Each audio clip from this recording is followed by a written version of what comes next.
very determined that it was going to stop before Sway really happened. That was when we signed, it was a very symbolic moment for me, you know. And you knew that from the outset, so there wasn't any wavering from that. Yeah, that was always the thing, and I kind of took the book. You know, I wrote a very early version of the book, and I sort of took it to lots of publishers, and most of them, apart from the actual publishers I ended up with, Hill Brown, but they were brilliant because they kind of got it. They got that the book was just the book. But most of the publishers turned around and said, "Well, this is good, but where's the rest of it?" You know. And I said, "Well, there's not going to be a rest of it. It's just this is where it's going to finish." They didn't quite most of them didn't quite get that.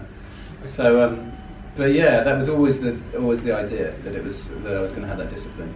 And can you remember? Was there a moment where you sort of realised, I think I'm just going to have to write this thing down? Was there like a light bulb moment?